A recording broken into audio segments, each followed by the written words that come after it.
નમસ્કાર મિત્રો, હું છું કિશોર વાઘેલા. આપ સૌનું હાર્દિક સ્વાગત કરું છું આપણા નવા વિડીયોમાં. મિત્રો, આજે આપણે વડવા ભોપાની બાજુમાં જે આપણે ભવ્યથી અતિ ભવ્ય જે શિવ મહાપુરાણ કથાનું આયોજન થઈ રહ્યું છે, ત્યારે આજે આપણે આ વિડીયોમાં આપણે જોઈશું કે અહીંયા કને જે ભોજનાલય અને રસોડા વિભાગની માહિતી. તો ચાલો આપણે હાલ અહીંયા જે કથા શરૂ થઈ ગઈ છે અને આપણે જે સામે અહીંયા પહેલો જે સંત મહાત્મા જે સંતો માટે અહીંયા કને જે ભોજનાલય રાખેલ છે.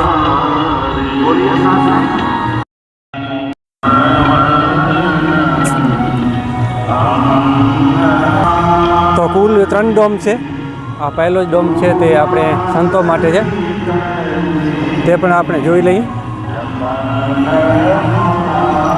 તો અહીંયાથી આપણે મેન પડદો છે અને તેની વચમાં અહીંયા કને જે સંતો મહંતો જે આવે તેના માટે ભોજનની વ્યવસ્થા અહીંયા ભોજનાલયમાં કરવામાં આવી રહી છે. તો આજે બીજો દિવસ છે કથાનો અને અહીંયા 2 વિભાગ કરેલ છે, જેમાં એક વિભાગ આ છે અને બીજા વિભાગમાં અહીંયા કને જે ટેબલ અને ખુરશી ડાઇનિંગ ટેબલ જેવી રાખવામાં આવેલ છે. તો સુંદર વ્યવસ્થા અહીંયાની. અને બાજુમાં આપણે બીજા પણ જે છે તે પણ આપણે જોઈશું. મિત્રો, આપણે સંત મહાત્માનું જે ભોજનાલય જોયો ને, ત્યારબાદ જે આપણે અહીંયા નારી શક્તિ મંડપ જે બહેનો માટે ભોજનાલય છે તે પણ આપણે જોઈશું કે અંદર કેવી વ્યવસ્થા છે. તો હાલ આપણે જે નારી શક્તિ બહેનોનો જે ભોજનાલય અહીંયા કને મોટો જે ડોમ છે તેની અંદર ભોજનની વ્યવસ્થા અહીંયા કરવામાં આવશે.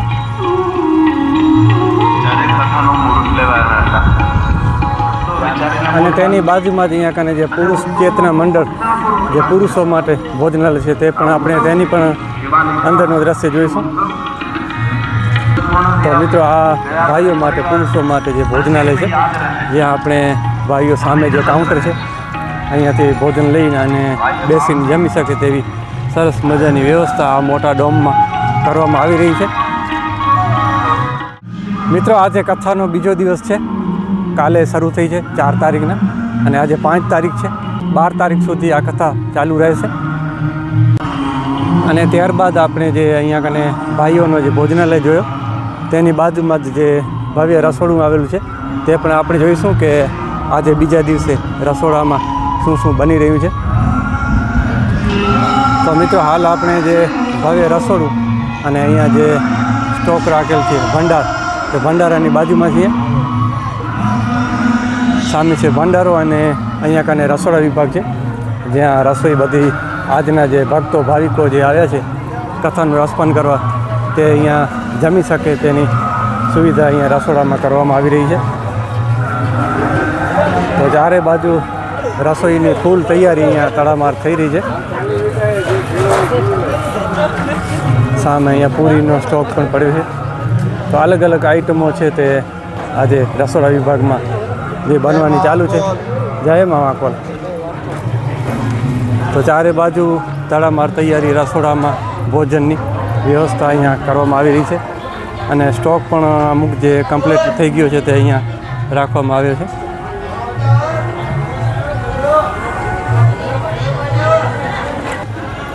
આ બાજુ બહેનો દ્વારા જે પૂરીનો જે અહીંયા કને બનાવવામાં આવી રહી છે અને સાઈડમાં જે ભજીયા બની રહ્યા છે.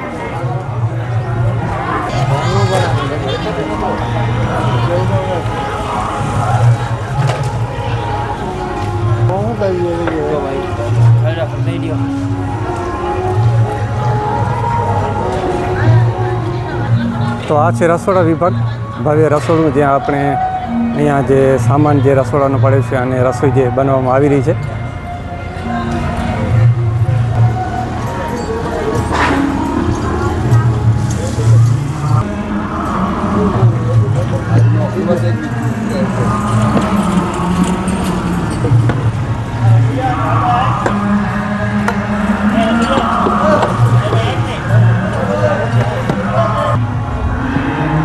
ભાતની પેકિંગ કરી અને સ્ટોક રાખવામાં આવ્યો છે. એ રસોડામાં જે અહીંયા ચૂલા છે તેના માટે લાકડાનું જે અહીંયા સુવિધા જે પૂરી પાડવામાં આવી રહી છે. તો બહાર તમે જોઈ શકશો હાલ નાનું ટ્રેક્ટર છે તેના દ્વારા અહીંયા જે લાકડાનો સ્ટોક અહીંયા કરવામાં આવી રહ્યો છે. તો ઘણો બધો લાકડાનો સ્ટોક છે જે અહીંયા ચૂલામાં આપણે યુઝ કરી શકાય અને રસોઈ બનાવવા માટે. તો હાલ અહીંયા રસોડા વિભાગમાં જે ચાય બનાવવામાં આવી રહી છે, જે અહીંયા કાર્યકર્તા ભાઈઓ અને સાથે સાથે અહીંયા ગ્રામજનો પણ ઉપસ્થિત છે.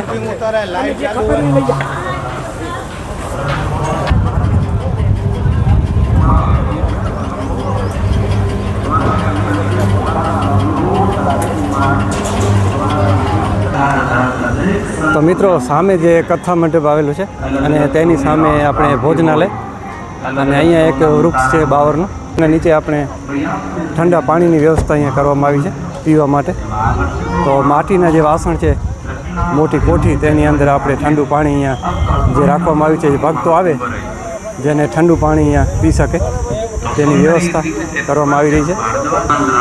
પાણીની સાથે સાથે અહીંયા કને જે ચાય અને કોફીની પણ વ્યવસ્થા કરવામાં આવી રહી છે, જે આપણે અહીંયા કને સ્ટાફ મેમ્બરો છે તેના દ્વારા સરસ મજાની જે સેવા કરવામાં આવી રહી છે અહીંયા કને. તો આજે ભવ્યથી અતિ ભવ્ય જે કથાનું આયોજન ચાલુ છે, શિવ મહાપુરાણ કથા, ને અહીંયા કને સ્વયંસેવકો ભાઈઓ જે કાર્યકર્તા અહીંયા પૂરેપૂરી તન મનથી સેવા કરી રહ્યા છે. તો તેના વિશે આપણે કથા વિશે થોડી ઘણી માહિતી મેળવીશું. તો કેવું આયોજન ને કેટલા માણસો ને કેવી સુવિધા છે તેને પ્રમાણે થોડું ઘણું જણાવશો. શું નામ છે તમારું? ડોલુભા ઝાલા. બરાબર. જય સરવાન. તો આ કથા વિશે થોડી ઘણી માહિતી આપશો. કથા એટલે બહુ ચા, કોફી, શેરડી રસ બધું સરસ ચાલુ રહે છે. બરાબર. હા, સુવિધા બહુ સારી છે. ભાઈ શું નામ છે તમારું? મારું નામ ગુલાબસિંહ. બરાબર. તો આપણે આ જે ઘણા આપણા સબસ્ક્રાઈબર મિત્રો છે ને, તે પૂછે છે કે આ લોકેશન ક્યાં આવેલું છે. તો લોકેશન આપણું જ્યાં છે તેનું થોડી ઘણી માહિતી આપશો. લોકેશનની લોકેશનનો જગ્યા આપણે આ ભવ્ય કથાનું આયોજન જે આવેલું છે, તીસરા વાળવાની વચમાં આવે. હા હા, રસ્તો. હા હા, વાંકોલધામ મંદિર નીચે.